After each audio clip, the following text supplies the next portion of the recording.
नमस्कार, बहुत स्वागत है आपका। हर खबर देख रहे हैं आप और मैं हूं आपके साथ शाहनवाज मिर्जा। अपने उत्तर प्रदेश में बात करेंगे नोएडा से, जहां पर नोएडा से इस वक्त एक बड़ी खबर आ रही। सेक्टर 45 की एनआरआई सोसाइटी में आग लगी है और 12वें फ्लोर के फ्लैट में ये भीषण आग लगने की जानकारी मिली। फ्लैट में रखा सामान जलकर राख हो चुका है और बड़ी बात यहां पर यह रही कि सोसाइटी के पास फायर एनओसी नहीं थी। यानी कि बड़ी खबर आपको नोएडा सेक्टर 45 की बता रहे हैं, जहां पर एनआरआई सोसाइटी में आग लग चुकी है और 12वें फ्लोर में यह भीषण आग लगी। फ्लैट के अंदर रखा जो सामान था वो जलकर राख हो चुका है और सोसाइटी के पास फायर एनओसी मुहैया नहीं थी। ये बड़ी खबर नोएडा सेक्टर 45 से, जहां पर भीषण आग में सोसाइटी का एक फ्लोर जो है वो तबाह होता हुआ नजर आया। 12वें फ्लोर में भीषण आग लगी है और फ्लैट में रखा जो सामान था वो जलकर राख होता हुआ नजर आया। सोसाइटी के पास एनओसी फायर भी मौजूद नहीं थी। ये तस्वीर आप देख रहे हैं किस तरह से 12वें फ्लोर पर आग में जलता हुआ पूरा फ्लोर नजर आ रहा है। ये बड़ी दर्दनाक की तस्वीरें आप सीधे सेक्टर 45 नोएडा की देख रहे हैं। 12वां फ्लोर है जहां पर ये भीषण आग लगती हुई नजर आ रही है और इस भीषण आग में जलकर काफी लाखों रुपए का सामान भी जलकर राख हो चुका है। सेक्टर 45 की ये तस्वीरें हैं जहां पर एनआरआई सोसाइटी है, वहां पर भीषण आग लगी है और ये 12वां फ्लोर है, यानी कि 12वें फ्लोर पर ये भीषण आग लगी है। अब इसकी पुलिस आगे की तफ्तीश करती हुई नजर आएगी कि आखिर आग लगने की मुख्य वजह क्या रही और किस तरह से ये आग लगी है। उधर खबर चित्रकूट से आ रही है, जहां पर जिला अस्पताल में डिप्टी सीएम ब्रजेश पाठक ने औचक निरीक्षण किया है और वार्ड में भर्ती मरीजों से बातचीत भी की है। साथ ही अस्पताल में स्वास्थ्य व्यवस्थाओं का जायजा लिया गया और लापरवाही मिलने पर डॉक्टरों को सख्त दिशा निर्देश दिए गए। इसके अलावा उन्होंने अस्पताल में वायरिंग सही कराने के भी निर्देश दिए हैं और वहीं डिप्टी सीएम ने अस्पताल परिसर में खड़ी एम्बुलेंस को भी चेक किया और मरीजों को बेहतर स्वास्थ्य सेवाएं देने का सख्त दिशा निर्देश भी दिया है।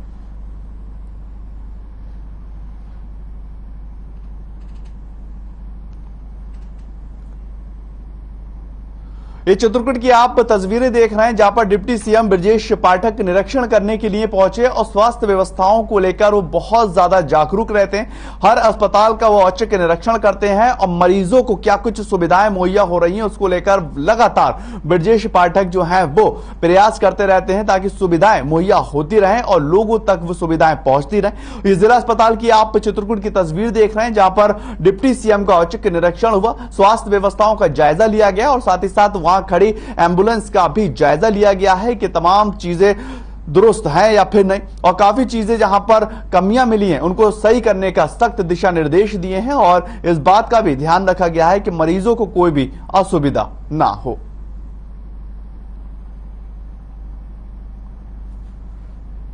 उधर लखनऊ से बड़ी खबर आ रही है, जहां पर स्वास्थ्य विभाग में अफसरों पर एक्शन होता हुआ नजर आया है और स्वास्थ्य विभाग में तबादला धांधली का मामला निकलकर सामने आया है, जहां पर तत्कालीन डीजी समेत 5 के खिलाफ जांच के आदेश जो है वो दिए गए। 48 डॉक्टरों का ट्रांसफर रद्द किया गया है और संयुक्त निदेशक BKS चौहान के खिलाफ कार्रवाई के आदेश भी दिए गए हैं। ये बड़ी खबर आपको बता रहे हैं, जहां पर 7 दिन के अंदर स्पष्टीकरण न देने पर कार्रवाई होगी। ये बड़ी खबर। डॉक्टर निरुपमा पर तबादले को लेकर अनियमितताओं का आरोप लगा और पूर्व डीजी हेल्थ वेदव्रत सिंह जांच के आदेश दे चुके हैं। संयुक्त निदेशक BKS चौहान ने भी इसके आदेश पारित कर दिए हैं और 7 दिन के अंदर स्पष्टीकरण न देने पर कार्रवाई के नियम जो है वो लागू होंगे। स्वास्थ्य विभाग में तबादले को लेकर एक बड़ी धांधली की खबर निकलकर सामने आ रही थी, जिसको लेकर 48 डॉक्टरों का ट्रांसफर रद्द किया गया और कार्रवाई के जो आदेश हैं अब वो आगे दिए गए हैं और 7 दिन के अंदर इसमें स्पष्टीकरण मांगा है।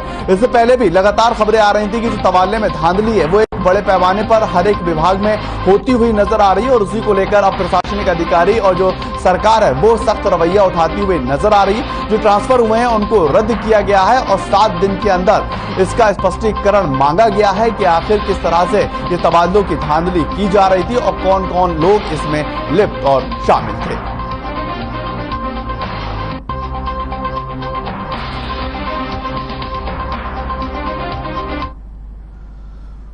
उधर बुलंदशहर खुर्जा में भारतीय किसान यूनियन के पदाधिकारियों और कार्यकर्ताओं ने खुर्जा की कोतवाली में तैनात रहे बहुत ही सौम्य स्वभाव के धनी और किसानों के लिए कार्य करने वाले हितैषी निरीक्षण प्रताप सिंह की सेवानिवृत्त होने पर उनको हर्षोल्लास के साथ विदाई दी।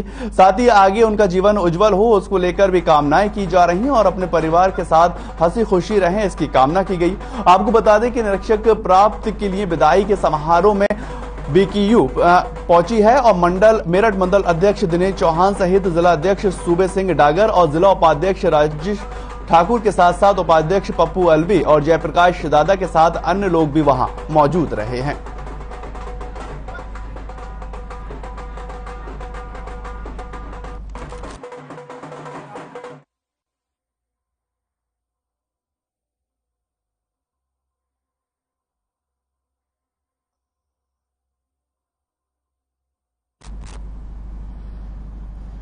ये बुलंदशहर की आप तस्वीरें देख रहे हैं। हर्षोल्लास के साथ जो है यहां पर विदाई समारोह का कार्यक्रम रखा गया था और विदाई समारोह का यहां आयोजन होता हुआ नजर आया। ये तस्वीरें आप सेवानिवृत्त होने पर विदाई समारोह किया गया है। साफ तौर पर आप देख सकते हैं बुलंदशहर की ये तस्वीरें, काफी पदाधिकारी और वहां पर जो सहयोगी लोग थे वो वहां पर मौजूद थे और बीकेयू के भी काफी कार्यकर्ता और वहां संगठन के लोग पहुंचे और विदाई समारोह काफी हर्षोल्लास के साथ मनाया गया है।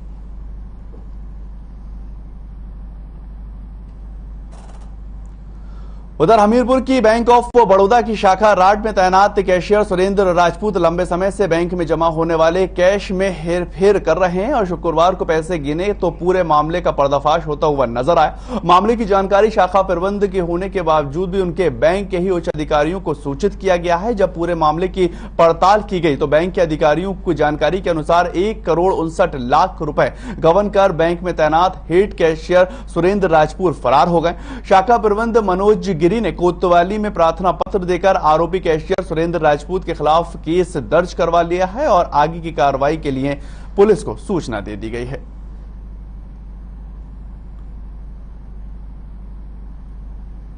यह हमीरपुर की आप तस्वीरें बैंक ऑफ बड़ौदा की देख रहे हैं जहां पर बैंक से पैसा गायब करने का मामला निकलकर सामने आया है और 1,59,00,000 रुपए लेकर जो बैंक के कैशियर थे वही फरार हो गए। ये बड़ा गोरख के धंधा जो है बैंक के अंदर नजर आया और इसके बाद पुलिस को जो है वो सूचना दी गई। बैंक के पास से जब ये पैसा गबन हुआ है उसके बाद बैंक मैनेजर ने तत्काल प्रभाव से जो है आगे जानकारी दी है और आगे जानकारी देने के बाद लगातार ये कोशिश की जा रही है कि जिसने ये गबन किया है उसको पकड़ा जाए और पैसा जो है वो वसूला जाए। हमीरपुर का ये पूरा मामला है जहां पर एक हेड कैशियर ने हेरा फेरी कर 1,59,00,000 रुपए फरार हो गया।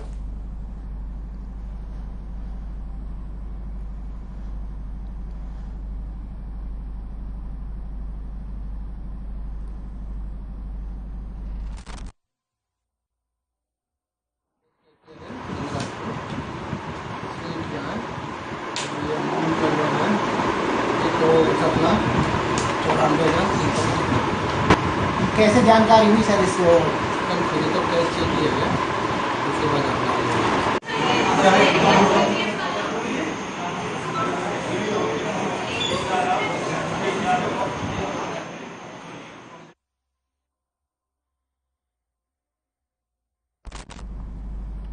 उधर कन्नौज से एक खबर आ रही है जहां पर किशोर ने गंग नहर में छलांग लगाई है और सूचना पाकर मौके पर पुलिस पहुंचती हुई नजर आई है। बड़ी खबर आपको बता रहे हैं कन्नौज की, जहां पर किशोर ने गंग नहर में छलांग लगा दी और इसके बाद जैसे ही सूचना पुलिस को मिली, सूचना पाकर पुलिस जो है वो मौके पर पहुंचती हुई नजर आई।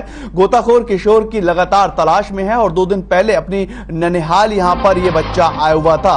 आपको बताएं कन्नौज से बड़ी खबर, जहां पर एक बच्चे ने, किशोर ने गंग नहर में छलांग लगा दी और इसके बाद जैसे आसपास के लोग जुटे उन्होंने तत्काल प्रभाव से पुलिस को सूचना दी और सूचना पाकर पुलिस जो है वो मौके पर पहुंचती हुई नजर आई।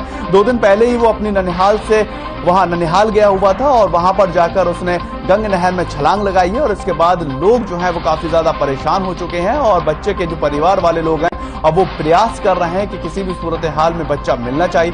गोताखोरों को भी इस बात को लेकर सूचना दे दी गई है और गोताखोर भी अपने काम में लग गए हैं।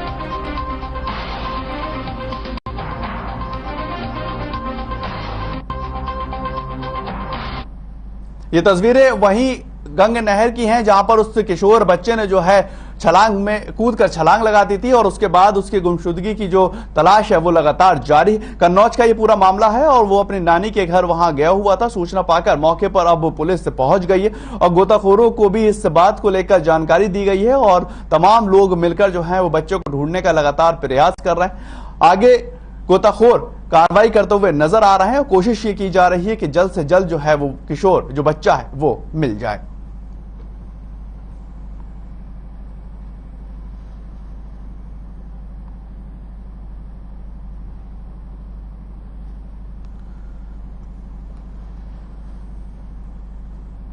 उधर बुलंदशहर के नगला मदारीपुर से पत्रकारों के साथ मारपीट का मामला निकलकर सामने आया है और यह आरोप है कि पुलिस के सामने ही 6 लोगों ने पत्रकार पर जानलेवा हमला कर दिया। पत्रकार की शिकायत के बाद भी पुलिस ने आरोपियों को गिरफ्तार नहीं किया है, लेकिन पत्रकार की पिटाई का वीडियो काफी वायरल होता हुआ नजर आ रहा है। वायरल वीडियो 2 दिन पहले का ही बताया जा रहा है और पुलिस ने पीड़ित पत्रकारों के खिलाफ केस दर्ज कर लिया है और आगे की कार्रवाई करती हुई नजर आ रही है। ये बुलंदशहर में पिटाई का वीडियो है। आपको बताएं कि पत्रकार के साथ यहां मारपीट होती हुई नजर आई है और 6 लोगों ने पत्रकार पर यहां हमला कर दिया था। पुलिस के सामने ये पूरी मामले की जो घटना थी ये घटती हुई नजर आई और उसके बावजूद भी पुलिस जो है वो वहां पर खड़ी रही और तमाशबीन बनी रही। आपको बताएं कि आगे जानकारी पुलिस को दी गई है। अब पुलिस आगे छानबीन करती हुई नजर आ रही है, लेकिन बड़ी बात यह रही कि 6 लोगों ने एक साथ मिलकर वहां बुलंदशहर में पत्रकार को बेरहमी से पीटा है, उसकी पिटाई की है और इसकी तस्वीरें आप देख सकते हैं किस तरह से उसके साथ ये बदसलूकी की जा रही है, किस तरह से उसको ये पीटा जा रहा है और एक साथ 6 लोग मिलकर उस पत्रकार की पिटाई करते हुए नजर आ रहे हैं। अब पुलिस भी इस पूरे मामले को लेकर तफ्तीश करती हुई नजर आ रही है कि आखिर मामला क्या है। नीचे लिटाकर उसके ऊपर से 5 से 6 लोग जो है वो एक साथ उसके साथ मारपीट कर रहे हैं और पब्लिक जो है वो वहां पर तमाशबीन बनी हुई है। जानकारी पुलिस तक पहुंचाई गई है। आगे पुलिस देखिए क्या कुछ इसके ऊपर कार्रवाई करती है, लेकिन बड़ी खबर यह है कि बहुत ही बेरहमी के साथ इस पत्रकार को पीटा जा रहा था। बुलंदशहर की पूरी घटना जहां पर पिटाई का वीडियो जो है अब वो वायरल हो चुका है।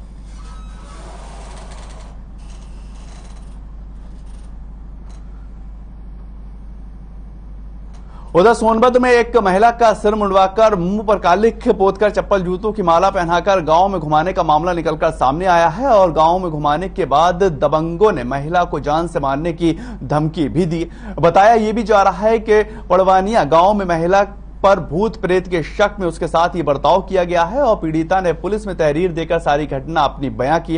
इसके बाद डीआईजी के आदेश पर सोनभद्र पुलिस ने मामले को दर्ज कर लिया है और जांच भी शुरू कर दी है, जिसमें 7 लोगों के खिलाफ धाराओं में मुकदमा दर्ज किया गया है।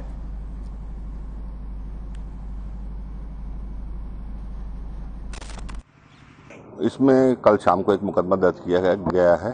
क्राइम नंबर 154/22 है, 147, 323, 504, 506, धारा 500 और 509 आईपीसी में मुकदमा पंजीकृत किया गया है। तो क्या मामला था? ये ग्राम पड़वनिया पड़ता है, थाना घोरावल क्षेत्र में। वहां पे ओझाई का मामला था।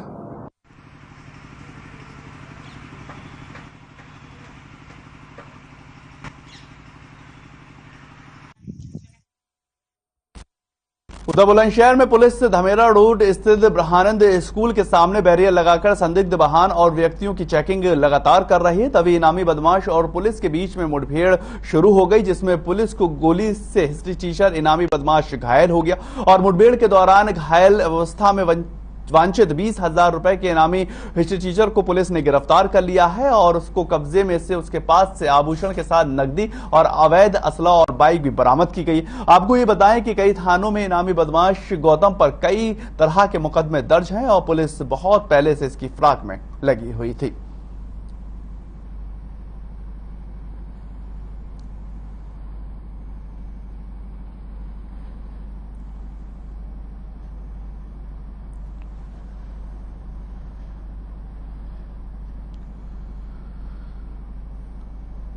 खबर नोएडा से है, जहां थाना सेक्टर 39 पुलिस ने चेकिंग के दौरान ई रिक्शा में सवार 3 व्यक्तियों को रोकने को कहा, लेकिन वो नहीं रुके हैं और पुलिस से टीम पर फायरिंग करते हुए भागने का प्रयास करने लगे। वहीं पुलिस ने अपना बचाव करते हुए जवाबी कार्रवाई की और इस दौरान एक बदमाश के पैर में गोली लगी। इसके बाद घायल बदमाश रोहित उर्फ मोनू को पुलिस ने गिरफ्तार कर लिया है और बदमाशों के कब्जे से लूटी गई ई रिक्शा और एक तमंचा सहित कई चीजें बरामद की गई। आपको बता दें कि बदमाश रोहित के खिलाफ करीब आधा दर्जन मुकदमे दर्ज हैं।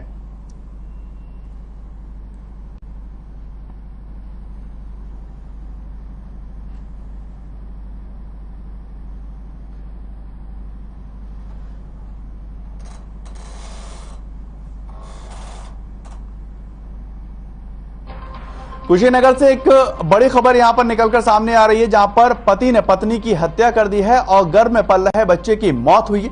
ये मामला काफी संगीन जो है वो बनता हुआ नजर आया है और मौके से अब फरार जो है वो पति होता हुआ दिखाई दे रहा है। सिंधुआ गांव के ये पूरा मामला है, जहां पर पति ने अपनी पत्नी की हत्या कर दी है और बड़ी बात यह रही कि जो गर्भ में बच्चा पल रहा था उसकी भी मौके पर मौत हो गई है और इसके बाद पुलिस को इसकी शिकायत की गई, इसकी तहरीर दी गई। अब आगे पुलिस जो है वो कार्रवाई करती हुई नजर आ रही। कुशीनगर का ये पूरा मामला है, ये बड़ा मामला है। मामूली कहासुनी में इतनी बड़ी हत्या जो है वो पत्नी की हो गई और मौके से अब पति जो है, जो आरोपी पति है, वो वहां से फरार होता हुआ नजर आ रहा है। कुशीनगर पुलिस आगे कार्रवाई करती हुई नजर आ रही है और यह आश्वासन दे रही है कि जल्द से जल्द जो है आरोपी को पकड़ा जाएगा और जो भी पूरा मामला है उसका खुलासा किया जाएगा। ये वहीं की तस्वीरें आप साफ तौर पर देख रहे हैं कि पत्नी की हत्या करने के बाद जो पति है, आरोपी पति जो है वो फरार हो गया है और ये वही पत्नी थी जिसकी हत्या की गई।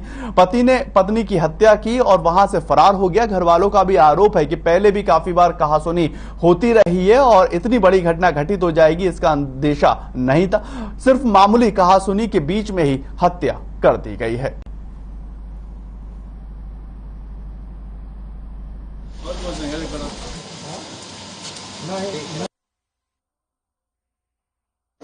हमको फोन से पता लगा कि पति को मार दिया है, पति को मारा है और हमने चलाया है, उसको देखे तो जिला पे लेके आए हैं। तो यहाँ क्या डॉक्टर ने क्या बोले हैं? यहाँ कुछ किए हैं और मर गई है।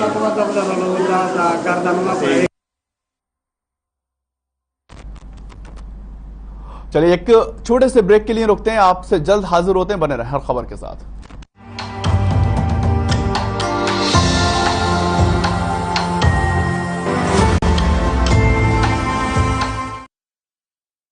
हर घर तिरंगा है हमारी शान, हर घर तिरंगा है हमारा अभिमान।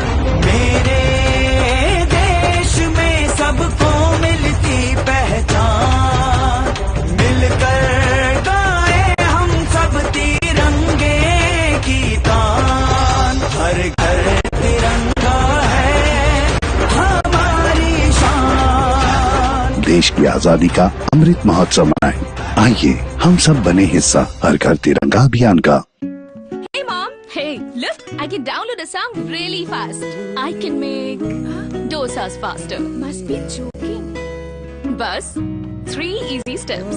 Mix with water, spread batter, fry. गाना डाउनलोड हुआ?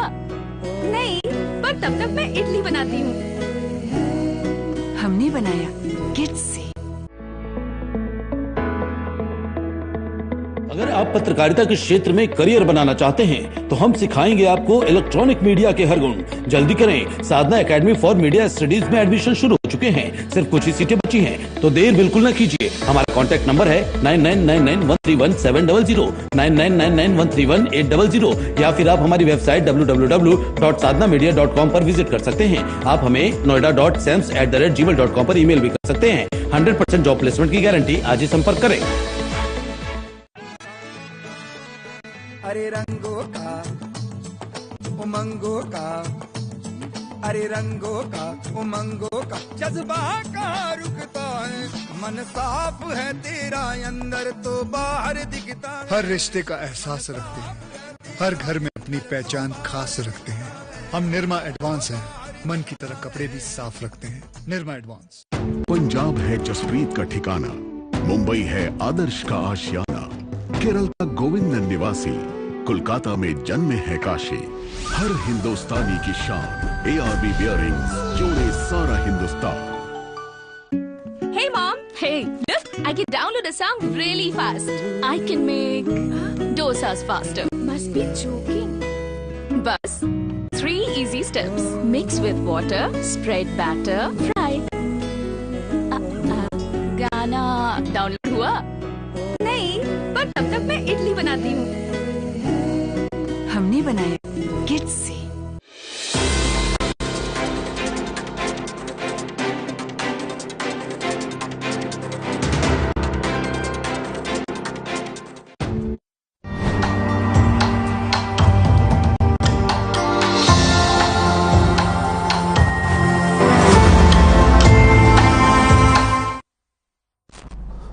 ब्रेक के बाद आपका स्वागत है। आगे बढ़ेंगे। प्रदेश की सरकार चाहे महिला सशक्तिकरण के कितने ही दावे क्यों न करे, लेकिन जमीनी हकीकत कुछ और ही बयां करती नजर आती। प्रदेश की राजधानी लखनऊ के सुशांत गोल्फ सिटी इलाके के चढ़ाई गांव में शोभा न्याय के लिए अधिकारियों के दरवाजे लगातार खटखटा रही है, लेकिन उसको न्याय नहीं मिल रहा। आखिर क्या है वजह, इस खास रिपोर्ट में समझिए।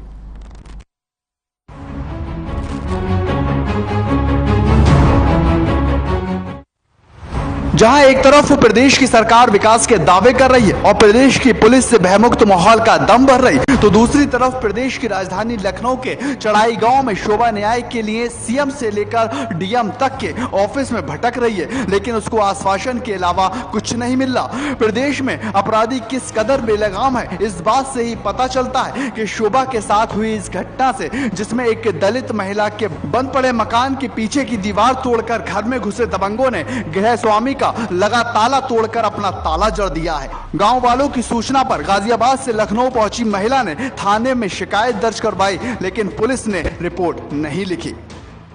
काफ़ी लंबे समय से माननीय मुख्यमंत्री और साथ में डीएम, एसडीएम, कमिश्नर सबसे मिल चुका है, लेकिन कहीं ना कहीं इनकी सुनवाई नहीं हो रही। अभी आए थे अपनी सुनवाई करवाने के लिए डीएम साहब के पास अपनी शिकायत दर्ज कराने, लेकिन डीएम साहब से भी मुलाकात नहीं हो पाई। एसडीएम साहब ने इनके पेपर रख लिए और संज्ञान दिया है कि हम आगे इस पेपर को भेजते हैं, जिसमें कार्रवाई कमिश्नरेट की ही करेंगे, आप जाके कमिश्नर से मिलिए। अपने ही घर को पाने के लिए शोभा स्थानीय प्रशासन से लेकर सीएम के जनता दरबार तक अपनी फरियाद लगा चुकी है, लेकिन हैरत की बात यह है कि दलित महिला रिपोर्ट लिखने के बजाय स्थानीय चौकी इंचार्ज ने पैतृक मकान को विवादित बताकर दबंग को संरक्षण देकर मामले को रफा दफा करने की कोशिश कर रहे हैं। मिलने का जमीन का कारण है। मैं बहुत दिन से परेशान हूँ, 2 साल हो गए भागते भागते। पुलिस वाले 2 साल से भगा रहे हैं। अब डीएम सर के पास दूसरी बार आई हूँ, एक बार और अभी एप्लीकेशन दिए, सर ने बोला जांच के लिए बोला है, जांच के लिए एएसपी मैडम को सर ने बोला है जांच के लिए। अब देखो सुनवाई होती है नहीं होती, क्योंकि मैं यहाँ पे भी आ चुकी हूँ, कोई सुनवाई नहीं हुई। अब फिर से आई हूँ, क्या करें बताओ, कहाँ जाए। अपने ही घर से बेघर हुई है शोभा। क्या शोभा के लिए दलित होना बना अभिशाप? क्या शोभा को मिल रही दलित होने की सजा? गांव में है दहशत का माहौल। भूमाफिया के डर से कोई भी बोलने को नहीं तैयार। दबी जुबान में सच बयां कर रहे निवासी। न्याय के लिए गुहार लगा रही बेसहारा बेटी शोभा। क्या योगी राज में मिल पाएगा शोभा को न्याय? जब पीड़ित सभी आला अधिकारियों से मिलने के बाद हार चुकी और उसका आश्वासन सिवाय कुछ नहीं मिला, फिर पीड़ित ने हिम्मत नहीं छोड़ी और इसमें लखनऊ जिलाधिकारी कार्यालय में जिलाधिकारी से ना मुलाकात होकर एसडीएम से मुलाकात हुई और एसडीएम मामले में संज्ञान लेते हुए कमिश्नर को पूरी जानकारी अवगत कराने के लिए आश्वासन दे चुके हैं। डीएम साहब से मुलाकात नहीं हुई, पर डीएम साहब के जो बराबर में बैठे उन्होंने मेरी एप्लीकेशन ले ली और लिख के बोल दिया कि जांच के लिए हम भेज देंगे एएसपी मैडम के पास। वहीं जिलाधिकारी कार्यालय के बाद पीड़ित ने लखनऊ कमिश्नर डीके ठाकुर से मुलाकात की है, पूरी जानकारी देते हुए उचित कार्रवाई करने की प्रार्थना की, जिसमें कमिश्नर डीके ठाकुर ने मामले को गंभीरता से देखते हुए कार्रवाई जल्द से जल्द होगी पीड़ित को आश्वासन दिया है। कमिश्नर साहब ने कहा हम खुद इसकी जांच करेंगे, उन्होंने बस यही बोला। फिर कह रहे बस इतना बोल के उन्होंने कहा आप लोग जाओ। 2 साल से इन लोगों से मुलाकात ही कर रहे हैं, जहाँ भी जाते हैं जांच बोल लेते हैं, जांच बोल देते, पर कोई भी आज तक जांच नहीं करता, बस बोल ही देते हैं जांच करने की। प्रदेश में अपराधी लगातार अपने पैर पसार रहे हैं। प्रदेश सरकार का ये दावा है कि वो लगातार भयमुक्त माहौल बनाने का दावा कर रही है, लेकिन अपने ही घर को पाने के लिए प्रदेश में सीएम को जनता दरबार से लेकर तमाम अधिकारियों से गुहार लगाती शोभा को देखकर सरकारी दावों की जमीनी हकीकत का पता चलता है। अगर सच में प्रदेश के अंदर दावे हैं तो देखना होगा कि शोभा को कब तक न्याय मिलता है। इसके बाद क्या करेंगे, पहले सबसे देखेंगे ये क्या करते हैं। हमारा कुछ काम अभी तक तो कुछ हुआ नहीं है, 2 साल से भाग रहे हैं, इतना भागे हैं पुलिस वाले, इतने दौड़ा रहे हैं, पुलिस वाले कुछ भी नहीं कर रहे हैं। यहाँ तक कि ऐसा कोई सा भी जगह नहीं बची है जहाँ हम ना जा चुके हो। सभी तरीके से हम बहुत कोशिश कर रहे हैं। अब क्या कर सकते हैं, अब तो विधानसभा पर जाके सुसाइड करेंगे और क्या कर सकते हैं। 2 साल से इतनी भागा दौड़ी कर रही हूँ, सुशांत गोल्फ सिटी थाना में हर जगह एप्लीकेशन दी, पर मेरी कोई भी सुनवाई नहीं हो रही। क्या करूँ मैं बताइए। आप कहते हैं क्या नाम है, इतनी जगह दरोगा रोगा ने इन लोगों ने मुझे इतना भगा रखा है, 2-2, 3-3 घंटे बैठाते रहते हैं, पर कोई भी सुनवाई नहीं करते, भगा दे देंगे। और इतनी बदतमीज तीरथ यादव ने मैं और मेरे हस्बैंड है, हम लोग गए वहाँ पे, हमने कहा ये हमारा घर है, आप लोगों ने क्यों कब्जा किया है, ताला लगा था अभी तक तो आप लोगों ने क्यों तोड़ दिया। तो उन लोगों ने हमें मारा पीटा और भगा दिया, जाओ जो करना जो कर लो। योगी सरकार जो कि महिलाओं की सुरक्षा को लेकर नए नए कानून बनाती है कि किसी भी प्रकार से किसी भी तरीके से महिलाओं के साथ दिक्कत ना हो, लेकिन ये पीड़ित परिवार एक लंबे समय से परेशान है और कई बड़े अधिकारियों से मिल चुका है, लेकिन खुद इसके परिवार में खुद रहने की व्यवस्था नहीं है और अपने ही मकान पे किसी और ने कब्जा कर लिया है और उस कब्जा को छुड़वाने के लिए 145 लगाई जा रही है। 145 का क्या मतलब होता है? क्या इनका खुद का वो मकान नहीं है? खुद के मकान का होने के बाद भी दूसरे लोगों ने उस पर कब्जा कर रखा है और उसको पुलिस नहीं छुड़वा पा रही है। कहीं ना कहीं बड़े आला अधिकारियों का इसमें चीजें संदिग्ध होती हैं और ये एक बहुत बड़े जांच का विषय है, तो इसमें पूरी तरह से पूर्णतः सही तरीके से जांच होनी जरूरी है। कैमरामैन साकेत के साथ आनंद सिंह, हर खबर, लखनऊ। चलिए फिलहाल इस बुलेटिन में इतना ही। ताज़ा खबरों के लिए आप लगातार बने रहें हर खबर के साथ।